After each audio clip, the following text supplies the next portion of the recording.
Les armes, voir 100 personnes qui se tapent dessus, qui s'agressent, c'est inacceptable.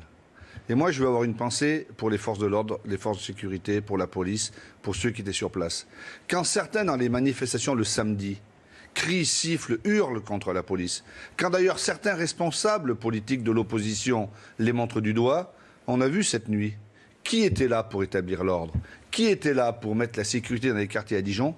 C'était les forces de sécurité à qui je veux vraiment rendre hommage. Voilà où nous mène le communautarisme. Voilà où nous mène le séparatisme dont a parlé le président de la République. Donc cela montre bien que la République, c'est notre force, notre pacte républicain est essentiel. C'est la 4e nuit de violence. Est-ce qu'il n'y a pas eu un retard à l'allumage du gouvernement? Est-ce qu'il n'aurait pas fallu intervenir davantage, plus tôt et mieux? Retard à l'allumage du gouvernement, non. Je pense qu'à la fois Christophe Castaner et Laurent Nunez suivent les choses de très près. Ah oui, mais ils ne sont pas allés sur place. Ça fait 4 jours que ça dure, ça fait beaucoup quand même. Laurent Nunez sera sur place ce matin, mais c'est évidemment le préfet, les responsables de la sécurité départementale et locale qui s'en occupent, aux côtés de François Rebsamen, le maire de Dijon. Ça fait beaucoup et il faut une réponse ferme. Et ça fait beaucoup trop. La réponse a été ferme cette nuit, les ordres ont été donnés, je le pense. Nous ne pouvons pas accepter cela. Les policiers qui manifestent alors que le directeur de la police nationale a donc annoncé que finalement la technique controversée de l'étranglement continuera d'être mise en œuvre. Est-ce que ce n'est pas un désaveu pour Christophe Castaner ? Est-ce qu'il n'est pas clairement sur la sellette? Non, mais Christophe Castaner, comme Laurent Nunez, ont fait le travail au ministère de l'Intérieur dans un moment pas facile. Hein. Vous avez vu ce qui s'est passé avec les Gilets jaunes, et puis les manifestations sur le travail, les manifestations sur les retraites, là, le Covid. Et puis, bon. Donc, ils font le travail. Moi, je suis solidaire d'eux parce que je pense qu'il n'y a pas de place aujourd'hui pour des aventures en disant ceci, en disant cela. Non, nous devons être collectivement responsables.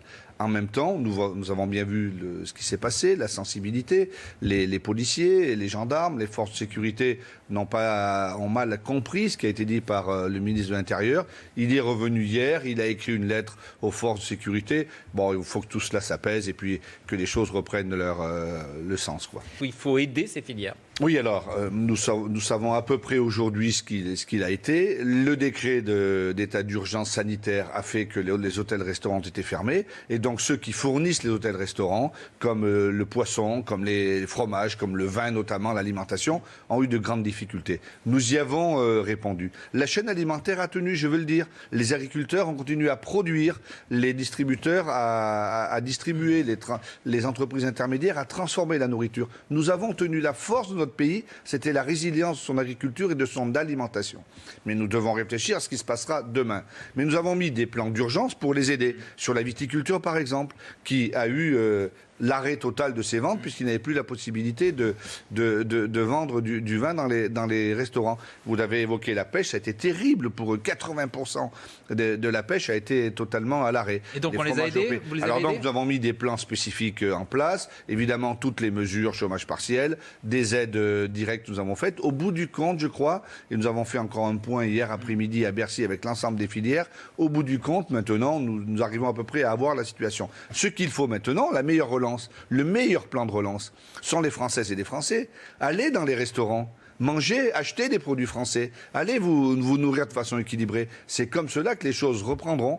Mais l'agriculture a tenu et maintenant, nous devons penser à ce qu'est la souveraineté alimentaire.